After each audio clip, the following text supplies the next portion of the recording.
दोस्तों, पिछले जमाने में मिश्र था उसकी आदत थी कि वह ले शहर का गश्त करता ताकि रियाया के वाकिफ रहे। एक रोज बादशाह अपने में गश्त के लिए निकला। एक छोटी सी गली में मकानों को देखने लगा कि ये गरीब किस तरह अपनी जिंदगी बसर करते हैं। इन्हीं मकानों में औरतों के बोलने की आवाज आई। बादशाह गुफ्तगू सुनने के लिए ठहर गया। दरवाजे के देखा तो 3 नौजवान बहनें चरखा काट रही थी। उनमें से बड़ी बहन, बस चले तो मैं नान भाई से ब्याह कर लूं और इस मशक्कत की जिंदगी से निजात पाऊं। मंजिली बहन बोली कि अगर मेरा बस चले बावर्ची से निकाह कर लूं ताकि उम्दा उम्दा खाने रोज मिले। सबसे छोटी बहन ने कहा कि जब तुम लोग ख्याली पुलाव पका ही रही हो तो मैं भी बादशाह से ब्याह क्यों ना कर लूं कि सारा मुल्क मुझे मलिका कहे। यह कहकर छोटी बहन हंसने लगी।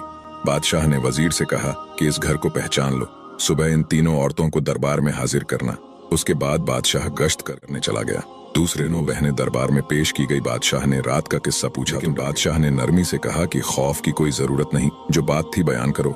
मजबूरन उन्होंने रात को जो कुछ कहा था बादशाह के सामने दोहराया। उसी वक्त बड़ी और मंझली बहन की शादी नानबाई और बावर्ची से करा दी और छोटी को अपनी मालिका बना लिया। चंद रोज बाद दोनों बड़ी बहनें छोटी से जलन करने लगी और सोचने लगी कि इसे किसी तरह बादशाह की नजरों में। वे दोनों बहनें मलिका को मुबारकबाद देने आई। छोटी बहन जो उनके फिर भी बड़ी मोहब्बत से पेश आई और बातों बातों में बच्चे के विलादत के वक्त उन दोनों को बुलाने का इरादा किया। वह बहुत खुशी से राजी हो गई और उन्होंने दिल में पुख्ता इरादा कर लिया कि जब इसके यहाँ बच्चा पैदा होगा तो उसको अलग करके बिल्ली का बच्चा इसकी गोद में डाल देंगी और मशहूर कर देंगी कि बिल्ली का बच्चा पैदा हुआ है। इसी तरह बादशाह नाराज होकर या तो इसे कत्ल करा देगा या घर से निकाल देगा। और जब मलिका पर वजह हमल का वक्त आया तो उसने अपनी बहनों को बुलाने की बादशाह से इजाजत ली और इत्तला करा दी कि या मेरे पास आ जाओ। बड़ी और मंझली बहनें ने गई और एक बिल्ली के बच्चे का इंतजाम किया। मलका के यहाँ एक निहायत खूबसूरत लड़का पैदा हुआ। दोनों बड़ी बहनों ने बच्चे को तो एक टोकरी में बंद करके उसे नहर में बहा दिया जो बाग में बहती थी और मलका की गोद में बिल्ली का बच्चा रख दिया और सारे महल में मशहूर करा दिया कि मलिका की गोद में बिल्ली जैसा बच्चा पैदा हुआ है। बादशाह को यह सुनकर बहुत गुस्सा आया और उसने मलिका को कत्ल कराना चाहा, लेकिन बादशाह के अक्लमंद वजीर ने रोका और कहा कि चंद रोज सब्र कीजिए, मुझे इसमें कोई राज मालूम होता है। इसके अलावा मलिका का कसूर भी क्या है? कुदरत ने जो कुछ पेट में बना दिया वही पैदा हो गया। टोकरी नहर में बहती हुई जा रही थी कि बादशाह के माली की नजर पड़ी। उसने निकाल कर देखा, उसमें एक नौजायदा बच्चा था। माली के घर कोई औलाद न थी। वह खुशी खुशी बच्चे को लेकर घर आया और अपनी बीवी के हवाले कर दिया। माली की बीवी ने अपने ही बच्चे की तरह उसे पालना शुरू कर दिया। चूंकि ये टोकरी शाही महल की तरफ से आई थी इसलिए माली ने इसका जिक्र किसी से न किया। बच्चा पलता रहा यहाँ तक कि 1 साल का हो गया। दूसरे साल मलिका के यहाँ फिर बच्चा पैदा हुआ। बदनसीब मलिका ने अपनी बहनों को इस मर्तबा भी बुलाया, लेकिन अब की बार उन्होंने मुर्दा कुत्ते का पिल्ला डालकर मशहूर कर दिया कि मुर्दा कुत्ते का बच्चा पैदा हुआ है और असली लड़का टोकरे में डालकर नहर में बहा दिया और इत्तेफाकन उसे भी माली ने पकड़ लिया और अपने घर परवरिश करने लगा। तीसरे साल मलिका के यहाँ लड़की पैदा हुई, लेकिन दोनों बहनों ने उसको भी मुर्दा चूहा मशहूर कर दिया और लड़की को नहर में बहा दिया। खुदा की मर्जी लड़की माली को ही मिल गई, उसने उसे भी रख लिया। बादशाह ने नाराज होकर मालिका को एक लोहे के पिंजरे में बंद करके शहर की मस्जिद के दरवाजे पर रखवा दिया ताकि हर आने वाला उसके मुंह पर थूके। जो इनकार करे उसको कत्ल कर दिया जाए। लोग मजबूरन मलिका के मुंह पर थूकते और बादशाह के जुल्म को बुरा समझते।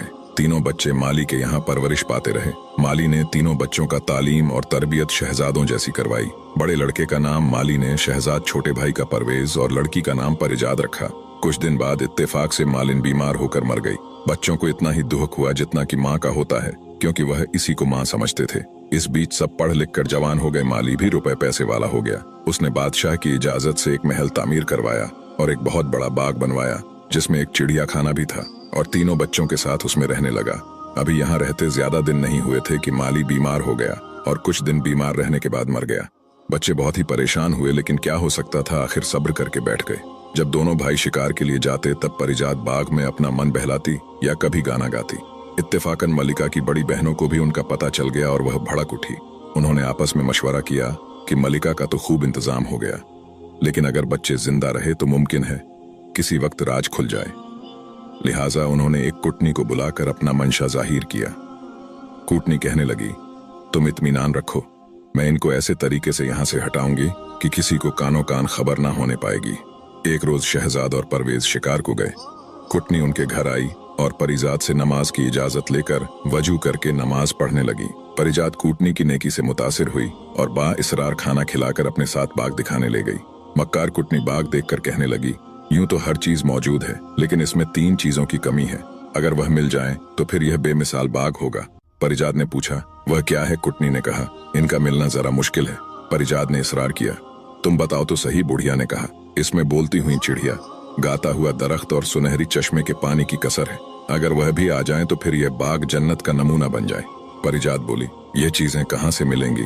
तब कुटनी ने कहा कि यहाँ से 25 रोज की मंजिल पर हिंदुस्तान की सरहद पर जो पहला आदमी मिलेगा वह रास्ता बता सकता है। अगर हिम्मत वाला आदमी हो तो जरूर इन सब चीजों को पा सकता है, वरना यूं लाखों आदमी दुनिया में भेड़ बकरियों की तरह फिर रहे हैं। कुटनी बुढ़िया शौक की आग भड़काकर रफू चक्कर हो गई, लेकिन परिजात एक गहरी सोच में पड़ गई। शाम को जब दोनों भाई शिकार से वापस आए तो बहन को फिक्रमंद पाया। हाल पूछा तो उसने तमाम कैफियत बयान की।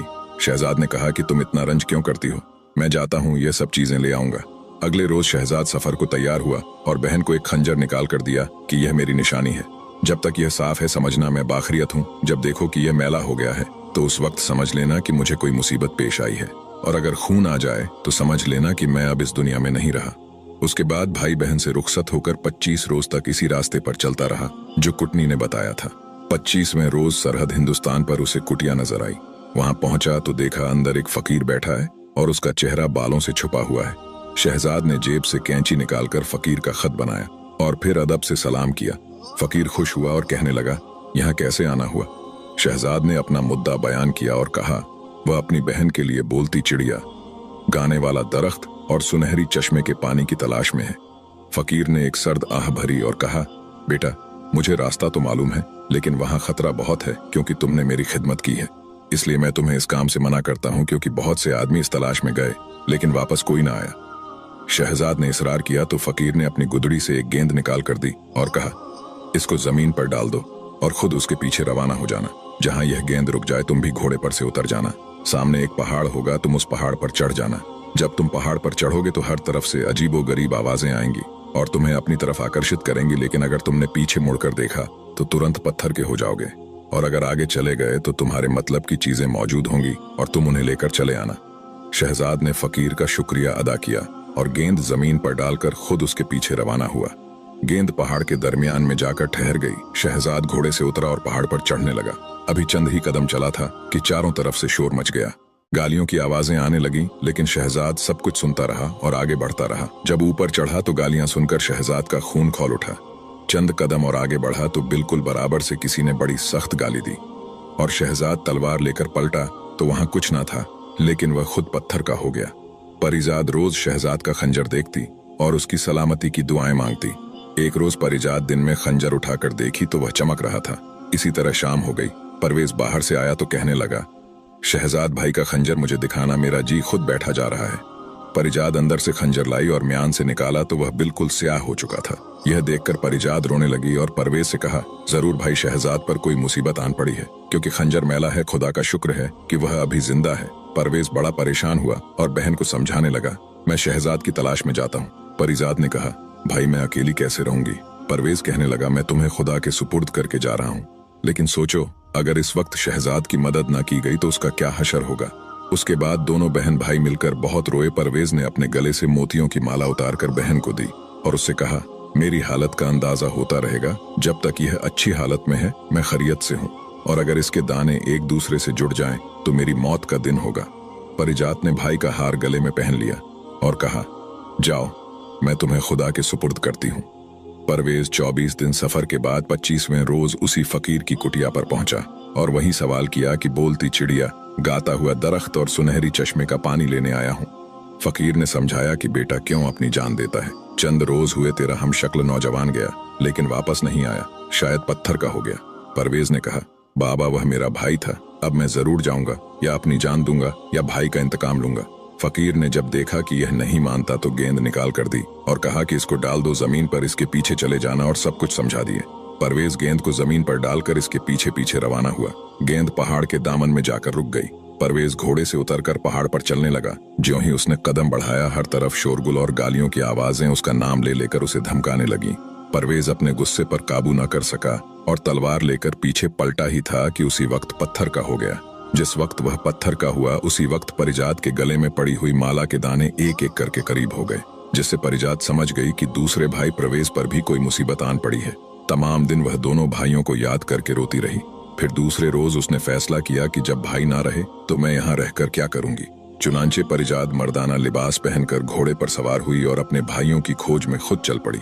24 रोज के बाद 25वें रोज दरवेश के झोपड़े में पहुंच गई और वहीं सवाल किया। दरवेश ने कहा, बेटी मुझे मालूम है कि तुम मर्द नहीं, फिर इतना बड़ा इरादा क्यों किया? इस रास्ते में तो कई जवान मर्द जाया हो गए।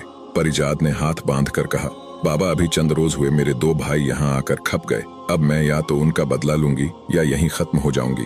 उसे भी फकीर ने पहाड़ के सब इसरार बता दिए और एक गेंद निकालकर परिजात को दी कि इसके पीछे चली जाओ, पहाड़ तक पहुंचकर ऊपर चली जाना।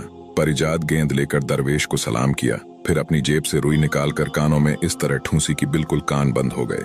यह देखकर दरवेश मुस्कुराया और कहने लगा, मालूम होता है कि बेटी तुम जरूर कामयाब हो जाओगी। ये तरकीब आज तक किसी की समझ में न आई। इस तरह बेशक न कान में आवाजें पड़ेंगी और न तू धोखा खाएगी। जाओ, खुदा तुम्हारी मदद करे। परिजात गेंद के साथ साथ रवाना हुई और पहाड़ के दामन में पहुंचकर घोड़े से उतरी कि रुई दोबारा ठीक की और पहाड़ पर चढ़ने लगी।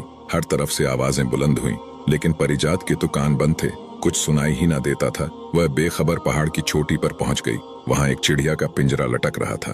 परिजात ने अपने कानों की रुई निकाली, सुना कि चिड़िया शोर मचा रही है, इसको पकड़ लो, यह चोर है। परिजात ने उसकी एक न सुनी और बढ़कर उसका पिंजरा उतार लिया। चिड़िया खामोश हो गई। कुछ देर बाद बोली, अब मैं आपकी गुलाम हूँ। परिजात ने कहा, गाने वाला दरख्त कहाँ है? चिड़िया ने उसका पता बताया और कहा, उसकी शाख तोड़ लो, वही काफी है। परिजात ने उसकी शाख तोड़ ली, फिर सामने के चश्मे से वहीं रखा हुआ एक चांदी का घड़ा भर लिया। फिर परिजात ने चिड़िया से पूछा कि मेरे भाई जो पत्थर के हो गए हैं किस तरह अच्छे होंगे? चिड़िया बोली, ये सब तिलिस्म का खेल है, इसी चश्मे का पानी डालो, फिर खुदा की कुदरत देखो। परिजात ने पहले अपने भाइयों को पहचान कर उन पर सुनहरी चश्मे का पानी छिड़का। वह इसी वक्त असली हालत में आ गए और बहन से मिलकर बहुत खुश हुए। उसके बाद तीनों ने मिलकर उन तमाम आदमियों पर चश्मे का पानी छिड़का जो पत्थर के बने हुए थे। पानी पड़ते ही सब के सब हुक्म खुदा से असली हालत में आ गए और परिजात का बेहद शुक्रिया अदा किया। उसके बाद सब पहाड़ के नीचे उतरे तो देखा कि घोड़े खड़े हिनहिना रहे हैं। सबने अपने अपने घोड़े पहचाने और उन पर सवार हो होकर अपने अपने रास्ते पर चल पड़े। वहां आकर देखा ना तो फकीर था और ना उसकी कुटिया, साफ मैदान पड़ा हुआ था। परिजात अपने भाइयों के साथ अपने वतन रवाना हो गई। घर आकर उसने अपने बैग में गाने वाले दरख्त की शाख एक जगह पर लगा दी और एक उम्दा हौज में फुवारा तैयार करके उसमें सुनहरे चश्मे का पानी डाल दिया। जब अगले दिन देखा तो उस शाख की बजाय पूरा दरख्त खड़ा था और हौज लबरेज था और फुवारा जोर से चल रहा था। बारादरी में चिड़िया का पिंजरा लटक रहा था और चिड़िया उम्दा उम्दा बातें कर रही थी। सारे शहर में इन चीजों की शोहरत हो गई। ज्यों-ज्यों लोग इस बात को देखने आते हैरान रह जाते। एक रोज शहजाद और परवेज शिकार खेलकर वापस आ रहे थे कि रास्ते में बादशाह की सवारी मिल गई।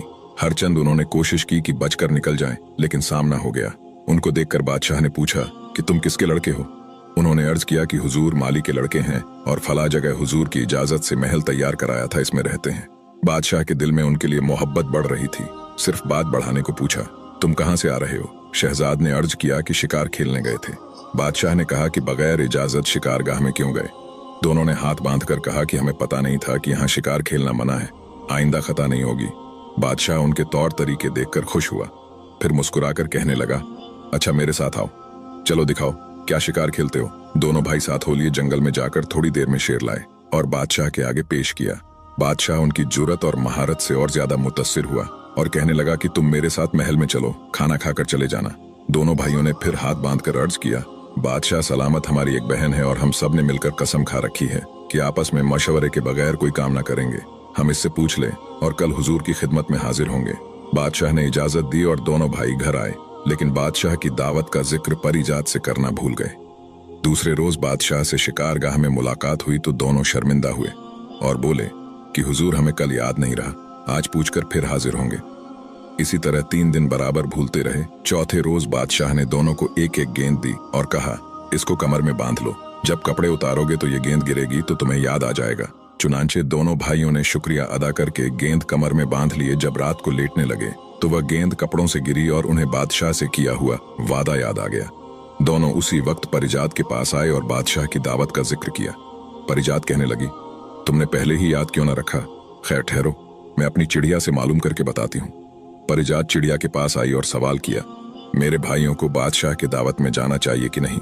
चिड़िया ने कहा, हाँ जरूर जाना चाहिए। परिजात भाइयों के पास आई और कहा कि आप बादशाह की दावत मंजूर कर लें। दूसरे रोज शहजाद और परवेज फिर शिकारगाह में बादशाह से मिले और कहा, हमारी बहन बहुत नाराज हुई कि तुमने पहले दावत कबूल क्यों ना की। बादशाह ने हंसकर कहा, कोई बात नहीं, इसमें भी कुछ बेहतरी है। फिर वह इन दोनों भाइयों को लेकर महल में दाखिल हुआ। रास्ते में लोगों ने देखा तो बहुत हैरान हुए कि यह कहाँ के शहजादे हैं। लोग उनके हुस्न जमाल को देखकर खुश हुए। बादशाह शहजाद और परवेज को लेकर एक कमरे में आया।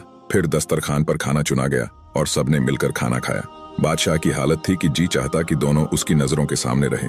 जब तक खाना खाया जाता रहा, बादशाह बराबर इनकी तरफ देखता रहा। खाने के बाद गर्ज रात तक दोनों भाई बादशाह के मेहमान रहकर रुखसत होने लगे तो दरखास्त की कि कल जब हुजूर शिकार से वापस हो तो हमारे गरीब खाने को भी इज्जत दें। बादशाह इनकार ना कर सका और कहने लगा, बच्चों मैं जरूर तुम्हारे यहाँ चलूंगा। दोनों भाई अपने घर आए और सब किस्सा अपनी बहन परिजात को बताया। दूसरे रोज शहजाद और परवेज तो शिकारगाह में चले गए। परिजात चिड़िया के पास आई और कहने लगी, मेरी प्यारी चिड़िया, आज बादशाह की हमारे यहाँ दावत है, क्या खाना पकाना चाहिए? चिड़िया ने कहा, तुम्हारे पास अच्छे अच्छे बावर्ची हैं, उनको हुक्म दो कि अच्छे अच्छे खाने तैयार करें, लेकिन एक रकाब मोतियों की खीर जरूर पकाना। परिजात ने कहा, मोतियों की खीर कैसे पकेगी और इतने मोती कहाँ से आएंगे? चिड़िया बोली, बाग में फला दरख्त के नीचे खजाना है, जितने चाहो मोती निकाल लो। परिजात ने खुद जाकर खोदा तो वाकई बहुत सारा खजाना पड़ा था। उसने एक संदूक की मोतियों की निकाली और बावर्ची को बुलाकर मुख्तलिफ खाने पकाने का हुक्म दिया और साथ ही मोतियों की संदूकची रखकर बावर्ची को कहा, इसकी खीर बनाओ। बावर्ची हैरान हो गया और कहा कि बेगम साहिबा, मोतियों की खीर किस तरह पकेगी और ये किस तरह खाई जाएगी? परिजात ने कहा, तुमको इससे क्या, तुम्हें जो हुक्म दिया है वह करो। शहजाद और परवेश तमाम दिन बादशाह के साथ शिकार खेलते रहे। शाम को जब वापसी का वक्त आया तो दोनों भाइयों ने बादशाह को रात का वादा याद दिलाया। बादशाह तैयार हो गया और शिकारगाह से सीधा उनके घर आया। जब परिजात को मालूम हुआ कि बादशाह तशरीफ लाए हैं तो अपनी कनीज के साथ दौड़कर दरवाजे पर इस्तकबाल किया। बादशाह ने परिजात को देखा तो उसके सीने में एक हूक उठी, जैसे शहजाद और परवेश को देखकर उठी थी। उसने परिजात को बेटियों की तरह प्यार किया और फिर तीनों बहन भाई बादशाह को अपना बाग दिखाने ले गए। वहां बादशाह ने दरख्त से तरह तरह की आवाजें आती हुई सुनी तो बहुत हैरान हुआ और पूछा, यह क्या इसरार है? शहजाद ने सब हाल कह सुनाया कि हमारी बहन यह नादर नायाब तोहफा इस तरह लाई। बादशाह बहुत खुश हुआ और दरख्त का दिल आवेज गाना सुनता रहा। फिर हौज और फुवारा देखा जिसमें सुनहरी पानी था। उसके बाद बोलती चिड़िया के पिंजरे के पास आया। वहां बहुत से परिंदे इसके इर्द गिर्द जमा थे। परिजात ने कहा, गाफिल चिड़िया, बादशाह सलामत खड़े हैं। चिड़िया फौरन बादशाह को सलाम करके मजरत खवा हुई। बादशाह उसकी गुफ्तगू सुनकर बड़ा हैरान हुआ। जब यह सब खाना खाने के लिए चले गए तो चिड़िया ने कहा, मुझे भी वहीं ले चलो। परिजात ने पिंजरा अपने साथ लिया और कमरे में लाकर लटका दिया। बादशाह खाना खाने को बैठा तो मोतियों की खीर देखकर हैरान हुआ और कहने लगा, यह कैसी खीर है? क्या मोती भी खाए जाते हैं? मैं तो समझता था कि तुम सब अक्लमंद हो, लेकिन यह ऐसी बेवकूफी है जिसका जवाब मिलना मुश्किल है। शहजाद, परवेज और परिजात खामोश होकर चिड़िया की तरफ देखने लगे। चिड़िया ने बादशाह को मुखातिब करते हुए कहा, आप मोतियों की खीर देखकर तो हैरान हैं और हमें बेवकूफ बताते हैं, लेकिन मैं आपसे पूछती हूँ कि जब आपके साथियों ने यह कहा था कि मलिका के यहाँ बिल्ली, कुत्ते और चूहिया पैदा हुए हैं, उस वक्त आपने यह क्यों ना सोचा कि इंसान के यहाँ जानवर किस तरह पैदा हो सकते हैं? चिड़िया की यह बात सुनकर बादशाह हैरान रह गया और कहा, चिड़िया, अगर तुम राज की बातें जानती हो तो बताओ, असल मामला क्या है? चिड़िया ने कहा, मलिका की बड़ी बहन जिनका ब्याह आपने उनकी मर्जी से नान भाई और बावर्ची से करवाया था, अपनी छोटी बहन से ईर्ष्या करने लगी थी। चुनांचे विलादत के वक्त उन्होंने पहली और दूसरी बार के लड़कों को टोकरी में डालकर बाग की नहर में बहा दिया और मशहूर कर दिया कि बिल्ली और कुत्ते के बच्चे पैदा हुए हैं।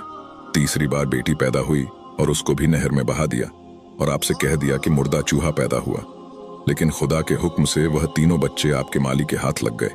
उसने उनकी खूब अच्छी तरह परवरिश की, लिखाया पढ़ाया और अब वह बच्चे आपके सामने बैठे हैं। यह सुनकर बादशाह रोता हुआ उठा और अपने तीनों बच्चों को गले लगाकर बेहद रोया और माफी मांगी कि बेटा, मेरी लाइल्मी में तुम मेरी मोहब्बत से महरूम रहे। फिर तीनों बच्चों को ले जाकर मस्जिद की सीढ़ियों तक पहुंचा दिया और पिंजरा खुलवाकर मलिका के कदमों में जाकर गिर गया और सारी सूरतें हाल बताकर माफी मांगी और मलिका भी रोने लगी और बादशाह को उठाकर खुद उसके कदमों में बैठ गई। उसके बाद तीनों बच्चों को देर तक प्यार करती रही।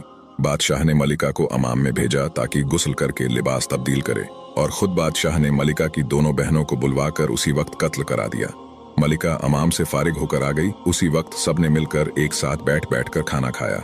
दूसरे रोज बादशाह ने जश्न आम का ऐलान कर दिया। परिजात परवेज और शहजाद के साथ नए महल में आ गई।